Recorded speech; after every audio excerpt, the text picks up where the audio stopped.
Now, like I said, we're gonna use the tortillas and do like an impromptu fajita. I heated up some chicken here. Hey everyone, Dave here, back in the kitchen, and today we're making, hopefully, the world's best keto tortilla. You know, due to lazy, sloppy keto, I've been buying things like this, but these have a lot of nonsense in them. And a lot of you guys in the comments have told me they're not great. They're not great keto, they're not super healthy, they taste fine. I want to try to find a healthier, more natural keto tortilla and see if we can't create something even better, probably cheaper, and just more awesome in general. So we're gonna integrate cottage cheese. That's the trend now. That's what we're doing. And to do that, we're gonna need a cheesecloth, which I recently learned about. Love them. The reason we need that is to strain the cottage cheese. Because the first thing you need for this recipe, for these keto tortillas, is 1 cup of strained and blended cottage cheese. I lied, half a cup, not a cup. To be fair, you could do a full cup if you want a bigger recipe or a bigger yield, whatever. Now we've done cottage cheese flatbreads, those are amazing. Cottage cheese pizzas are amazing. We've done all these cool things. We've done cottage cheese Doritos, but I wanted just a basic, okay, actually what I really wanted was to make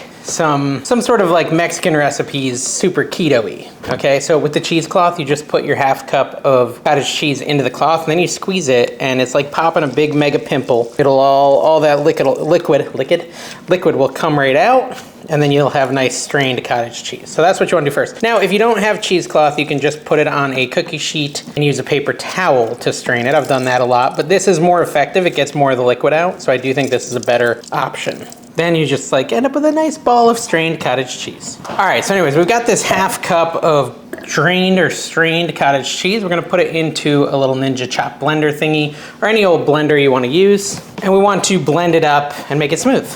But what I really wanted to make in a video was the Taco Bell enchilada, which is like a defunct Taco Bell recipe that I used to love. And I thought it'd be cool to make a video of how to make that and make it keto.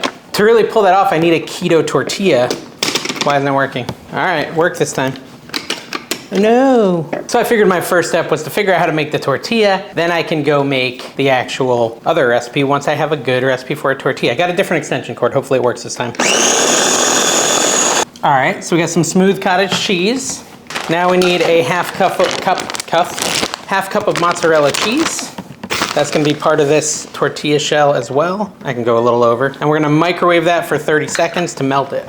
Actually, before I melt that, I'm gonna mix the dry ingredients because I don't want to melt the mozzarella and then have it like unmelt or stiffen up or whatever. So I'm gonna sit it in the microwave and I'll hit cook on that in just a second. First, let's mix our dry ingredients. Can I use this bowl? It's a bowl, all right? I want a clear bowl so you can see through it. I should get some just like circular glass bowls. Either way, we're gonna mix our dry ingredients. And first and foremost, we need 1 cup of almond flour. I think I'm gonna have to, that one's pretty much all gone. I got some more here though.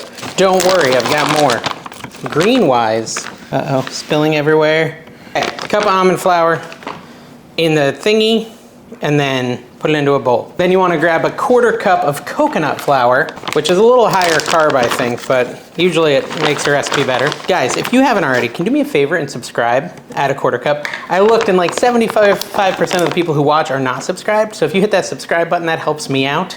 I would appreciate it. You don't have to, but it'd be really cool if you did. Also, watch the video till the end, and then watch all the other videos. You know, just cancel life and just put a playlist of this on. It'll be fun. We're gonna take 1 tablespoon of this psyllium husk powder, add that in. That helps with elasticity or something along those lines. Then you wanna take 1 teaspoon of baking powder and add that in as well. And some sea salt, which I see it and it's salt, so we're gonna call it sea salt. That joke never gets old. 1/2 teaspoon of salt. That's more than 1/2 teaspoon. There, now 1/2 teaspoon. Mix that up a little bit, and of course just use the measuring spoon, because that's how I roll. Not a professional cook. I haven't said that in a couple of videos, so let me remind you. Not a professional cook, guys. Just experimenting, cooking in the kitchen, and seeing what we come out with as a very average to mediocre cook. Maybe below average. Let me know in the comments. All right, that's all mixed up. Now I'm gonna melt my mozzarella. All right, so I've got my melted 1/2 cup of mozzarella, and I'm just gonna add that into our dry ingredients. Ooh, look at that cheese pull, guys. Now I kinda want a mozzarella stick. There's something we could probably make keto pretty easy. A mozzarella stick? That's tempting. Maybe in a future video, let me know if that sounds interesting to you. All right, add that in, get it out there. And then we wanna add our cottage cheese from earlier too, into the same bowl. And then mix it all up, I guess, like so. Oh, you know what? We need 2 tablespoons of olive oil, though. Let's add that. That liquid's gonna be necessary, I think. 1, and oh, spill a little, 2. Mix it up, and I don't know. I'm a little concerned, but hopefully this works out. Mix it up. Maybe I should use a mixer. I feel like I should, but try to use my hand first, see if that works. All right, so I want 3 to 4 tablespoons of warm water. I also got my mixer. I don't know, my mozzarella cheese is kind of like stiff here, so I'm hoping this warm water thing solves it. Let's add a tablespoon, get my mixer, and start doing this. Uh-oh, this is a bad bowl choice. I knew it was gonna be a bad bowl choice.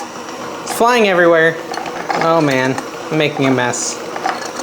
Oh my gosh. Okay, let's add, look at the mozzarella. I don't know that I like the mozzarella addition to this. Add 2 more tablespoons, so that's 3 tablespoons of warm water. Don't make a mess. Gotta get the mozzarella off here. It's really, I don't know, the mozzarella is causing issues, guys. It's causing issues.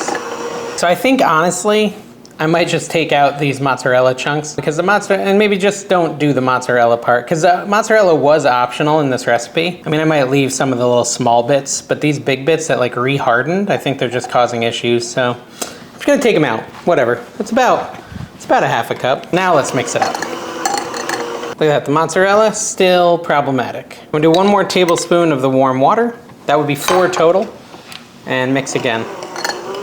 All right. So the dough is soft and pliable, but not sticky. I think that's pretty good, honestly. There's a little mozzarella in there, but yeah, I would just leave that part out because that didn't seem to be doing much. Yeah, I feel pretty good about the dough now. 4 tablespoons of water is what it took.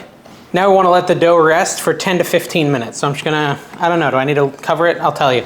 Yeah, it says I should cover the dough with plastic wrap for the 15 minutes. So, and we'll be back to continue the recipe. Okay, so errors abound here on Cooking with Dave.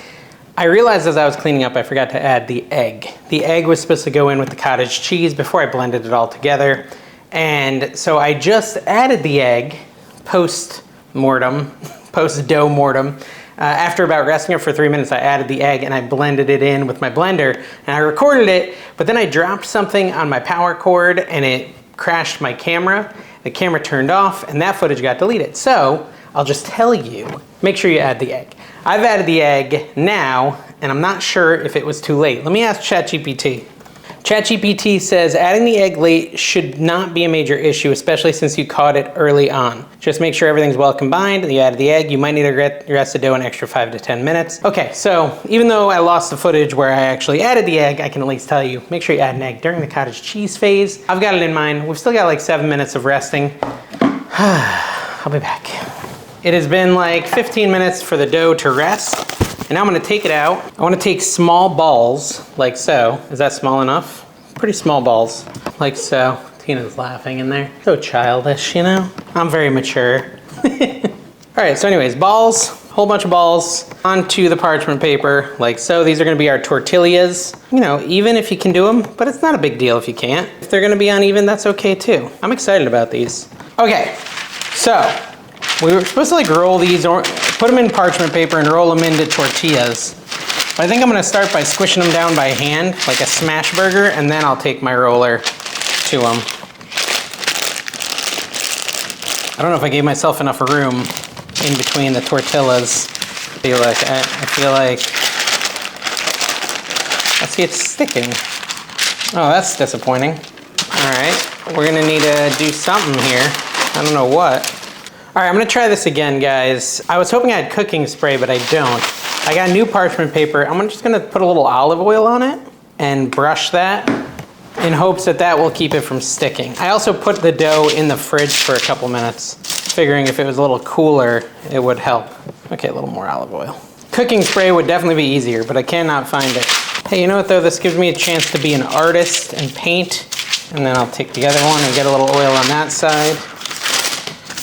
There you go. Now there's oil on both sides, and we're gonna try this again. So again, balls, lots of small balls onto the paper. I'm gonna give myself some more space this time. I feel like I didn't have enough last time. I lost some dough in the process too because it got stuck. All right, so 6 of them, sure. Let's do that. Put this other one back on top of it. Try again. If at first you don't succeed, try again. Okay, so these may be huge.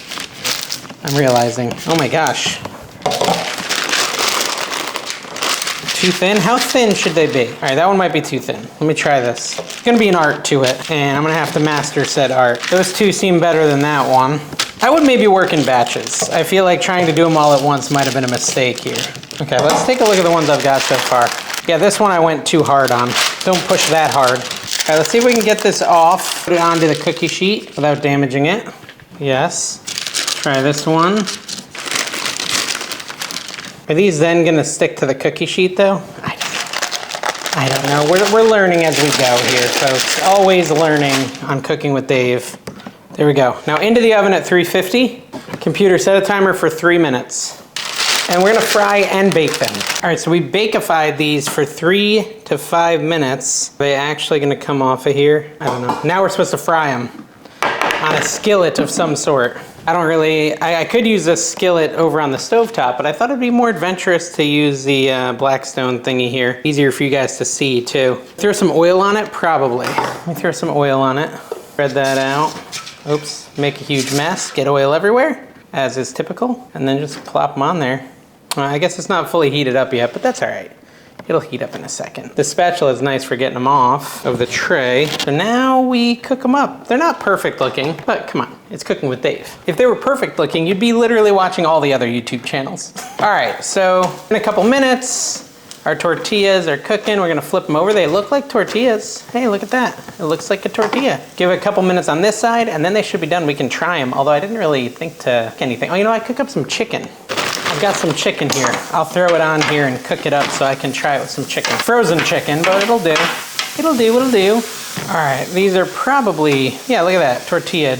Pretty tortilla'd at this point. I can probably pull them off. Obviously, I could make a couple more with the dough I have left as well. And these will store in up to 5 days, refrigerate. Place them in an airtight container such as a Ziploc bag and refrigerate for up to 5 days. So you could probably make it, look at that. It really does look like a tortilla, guys. I'm pretty excited about this. Let me get a plate. We had some issues along the way, but you know, it's nice to recover, bring it back, and save the day. I'm gonna let them cool here while we cook up some chicken, and then we're gonna try them. I feel like we gotta have some chicken with them or something. So I'll cook this, and then I'll be back when it's done for the taste test. Okay, so my tortillas are done. They look tortilla-y, they're pliable, so on and so forth. Now, like I said, we're gonna use the tortillas and do like an impromptu fajita. I heated up some chicken here. Wasn't really planning on having a fajita today, but you know, breakfast of champions. Is that too much chicken? I'll just put one long piece of chicken on it, that's fine. Throw some cheese on it. Got sour cream too, but let me just try it like this. Really basic. It's a very good fajita. That's a very good tortilla. Normally I have sour cream. I feel like it's not a fair shake of a lamb's tail to not have my sour cream on it, like I normally would. I also usually do tomatoes. Are those keto? I think they are. I like this tortilla better than those Mission carb balance ones. Let me look at the macros for this. Okay, so if you get a yield of 8 tortillas, you have 130 calories per tortilla, 10 fiber, 6 protein, 5 carbs, 3 fiber, 2 net carbs. And it's a better tortilla, and it doesn't, see, here's the thing with those other ones. These ones, the net carbs are low, but the total carbs are high. It's 12 total carbs, 11 fiber, so it becomes 1 net carb. These are just straight up low carb, even without doing net carbs or anything. And they taste better, more fresh, more delicious. This is a must add to your repertoire. I would make a bunch of them, store them in a bag, and just have them when you want a snack as a nice keto tortilla. And we'll maybe use these again in future recipes, like when I want to do my enchilado recipe. So definitely try these out. Bookmark this video, save it to a playlist, whatever, so you can come back to it and find it again if you need it again. Even though we had issues and I messed up a few times, it still came out great. So thank you guys for watching. We'll see you next time. Bye-bye.